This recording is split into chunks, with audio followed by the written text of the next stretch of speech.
What's going on, everybody? I'm here to do a review for the movie Avatar: The Way of Water, and this is most likely the last movie review that I do of the year. And let me tell y'all, what a way to end the year off as far as film goes, because I'm going to be completely and utterly honest with you.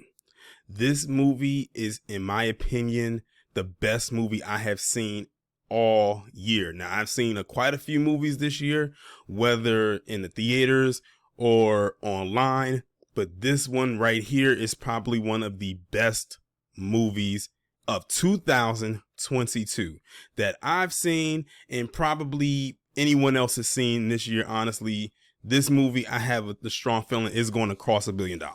I'm almost certain that it's probably going to make that Billy the way that they are anticipating that it's going to do. It might even cross 2 billion. That's crazy considering how successful the first movie was. So, Avatar: Way of Water, of course, is the sequel to Avatar, which came out in 2009. Of course, a lot of people were worried how this was going to play out because 2009 to 2022, that's over a 10-year gap. And usually when you take so long to come out with sequels, sometimes it could be a hit or a miss. A lot of times it's more misses than hits, but this one was a for sure dead on arrival, not dead on arrival, a dead on spot on bullseye of a hit, knocked it out of the park. And basically the movie is picking up with the Sully family. You know, Jake is now married to Neytiri.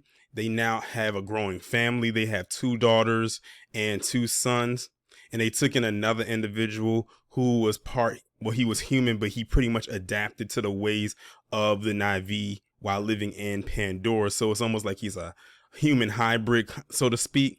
But I'll get to that in a little bit more.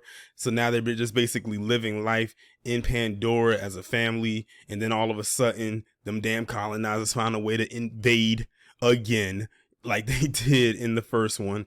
And then they have to kind of uproot their life and then move to another location while still living in the forest, because they're considered the forest Na'vi, because every place has a different tribe that represents whatever their natural surroundings are. And because their natural surroundings is the forest, they're called the forest Na'vi. Then something else happens and they become a target, and which forces them to not only have to just uproot their lives and move to another location within the forest, but they have to literally uproot and leave out of their tribe and now go to another place where it leads into where the cusp of where the meat of the movie is, which is the water Na'vi. And that's where they meet them. And let me tell you something right now. I told people, if this movie's story was not good, which I'm going to tell you right now, the story was great across the board. But I said, if this story was not good, the visuals was going to be great, because the visuals for the first Avatar was amazing. Now, I went and saw this movie with some people. We saw it in 40X. 40X, in case people are unaware, is where you sit in there in the theater, the seats are moving, they have all the little elements, the lights flashing, the water, the smoke and everything. Like, this movie had it all. And I tell you this, I highly recommend that if people go see this movie, to at least go see it in that format, because it felt like I was immersed into the world of Pandora. I felt like I was in a simulation. I felt like I was there. The 3D, listen, James Cameron knows how to do 3D correctly, especially when it comes to this movie. The first movie did it phenomenally. This one amplified it.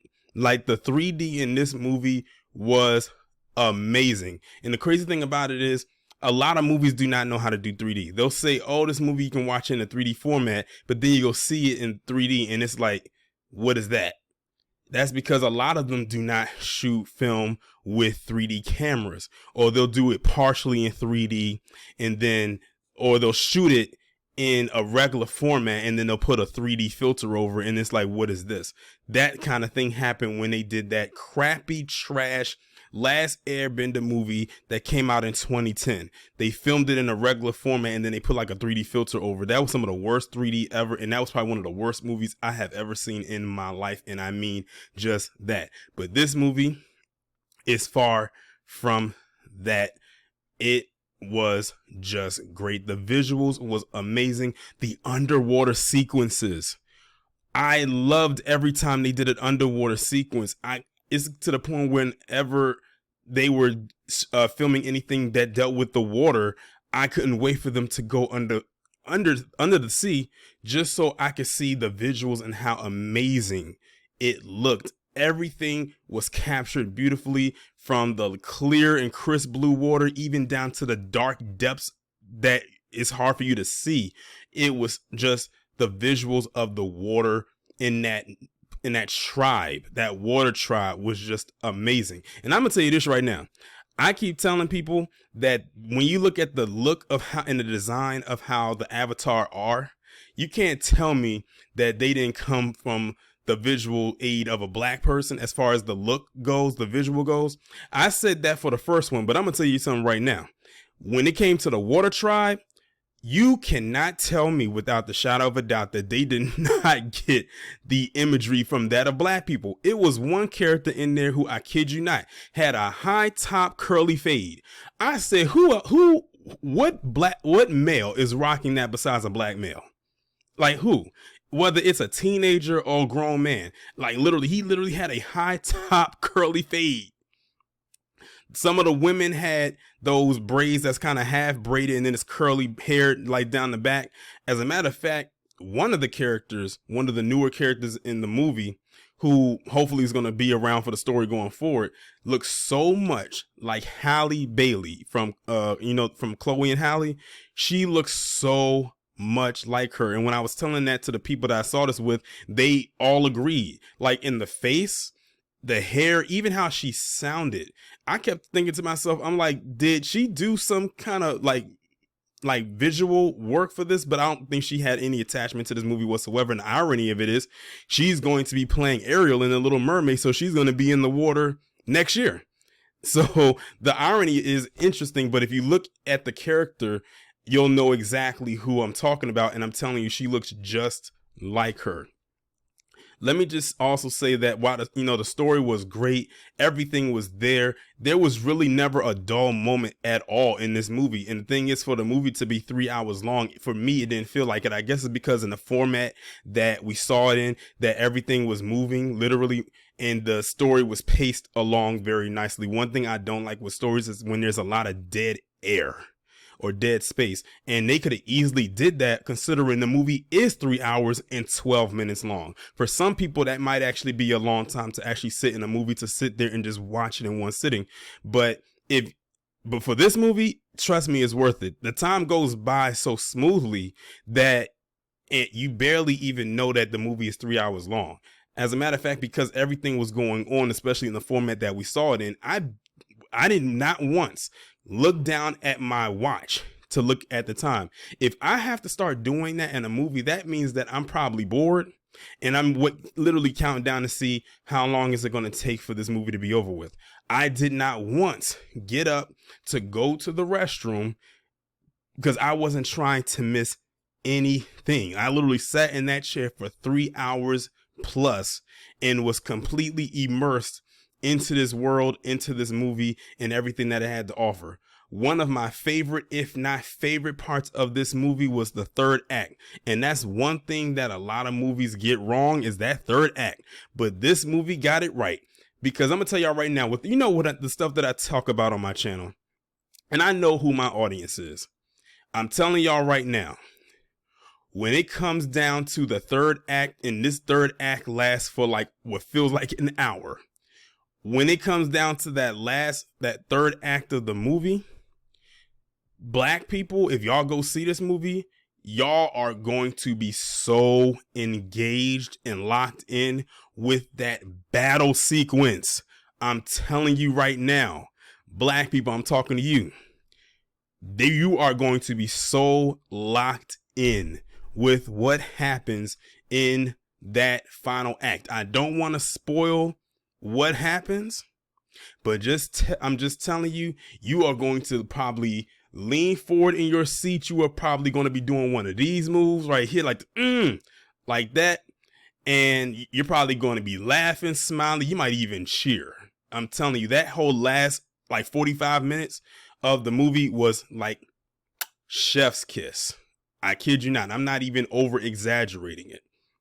That whole last sequence, that whole battle sequence between, where you had the forest Na'vi and the water people or the water Na'vi versus the colonizer. I'm gonna leave it right there. That's literally what the battle was. That's what happened right there. And it was so many MVPs in that particular sequence where it wasn't just one person doing something. It was literally a village, a tribe coming together to fight off a threat, a common threat. And when you see it, it's just going to blow your mind. Like, that whole sequence literally had my heart almost about to jump out of my chest, to the point where when the movie was over, I was still on a high. Like, my adrenaline was still on a high, and it took about a good 5 to 10 minutes for it to come down. That never, ever happens when it comes to a movie. If something like that can do that for me, then that means that this movie served its purpose and it did what it was supposed to do. Now, with that being said, there was 2.5 cons, and I'll say what I mean when I say 2.5 cons. The first con that I had, I'll start with the half con. The half con was where it was a character in the movie that unfortunately did get killed in the movie. I'm not going to say which character it was. And I understand, why they had to do it, because they had to use that as a plot device to push the story forward. And it actually helped push that final act forward, what I was talking about. So it was a pro and a con. The con is that it's unfortunate that this character had to die because of their bravery, but it's a pro because of what happened after this character died.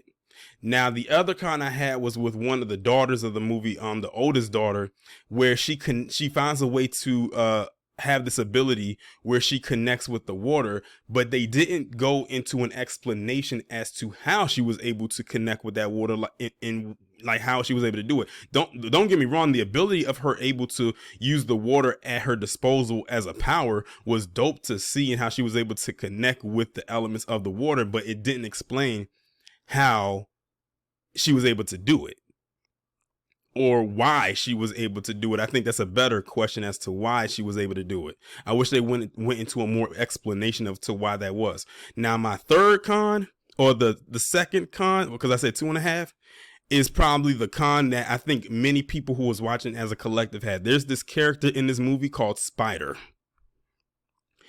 Cool character up until something he did that rubbed myself and probably everybody in the audience the wrong way, where it involved the main antagonist of this movie, which was actually also the antagonist of the last movie, because the antagonist of the last movie found a way to come back. I'm not going to explain how it happened, but they found a way to come back. But the character Spider, who was a new character, he's actually the one that was the human hybrid that I was telling you about, the one that was raised with the Na'vi, and he kind of bonded with them, so he really didn't see himself as a human. It's funny because one of the people I saw it with, they said he's almost like Tarzan, and I said I can see what you mean by that, because Tarzan, the story of Tarzan is that he's a human that was raised by his parents, but his parents were killed, and then he got taken in by the gorillas, and then he lived his life acting and moving as if he was a gorilla himself, and that's why they called him like a white ape or something like that. So he was a human being, but he took on the traits of a gorilla. That's sort of like how this kid was. He was a human being, but took on the traits of the Na'vi, like talking like them, sounding like them, moving like them, but he was still a human being. So he couldn't breathe that air, so he always had to wear a mask. But that's besides the point. Like I said, he did something in this movie because of a connection he has to the antagonist, but the antagonist was so wicked and evil that when he did what he did, and knowing how evil this guy was because of what he had him doing throughout the movie when he captured him, me and the audience was like, what in the hell? Why would you do that? Like, what sense does that make? And then to add insult to injury, after he did what he did, he goes back and he links up with the Sully family and doesn't even tell them about what he did. So now when they come out with the third one, because it's definitely going to be a third one, if this guy pops up, they're going to wonder why this guy is here, because they're going to be under the impression that he is deceased. So that really blew me with his character. Like, his character was right here for me, but that moment and what he did just dropped him all the way down. Like, I mean, all the way down. For real. But those are really the only cons that I had. They weren't really major cons, and none of them really brought anything down for me when it came to the movie, because the movie was just amazing. The story was great, the directing was great, the acting was great, the visuals was phenomenal. I can see this movie racking up in a lot of tech categories, like in a lot of visual effects. I can definitely see it winning a lot of awards with that. There's definitely going to be a third one. As a matter of fact, I went on to Zoe Saldana's IMDb page. She's locked in with Avatar like through 2026 or 2028 or something like that. Like they plan on releasing like a Avatar movie like once every 2 years. So the next one's most likely going to come out in 2024. They're not going to do the whole gapped out thing like they did between the first one and this one, where it was 10 plus years later. They said, nope, we locked in. I think I even heard that they got some writing treatments already submitted for the third and fourth film. So yeah, it's going to be interesting to see how everything goes down the line. But that's pretty much my review for Avatar: The Way of Water. Hands down, one of the best, if not the best movie I saw of all 2022. And I mean that. This movie was damn near flawless. Like, this movie right here is probably a 10 out of 10 for me. Hands down. I really didn't have any any doubt in my mind that this movie was going to be good. Wasn't going to be good. Like I said, if the story was going to be bad, the visual was going to be phenomenal. I got both. A great story and great visuals, and everything else in between, minus the little hiccups that were in there, but that didn't take me out of the movie at all.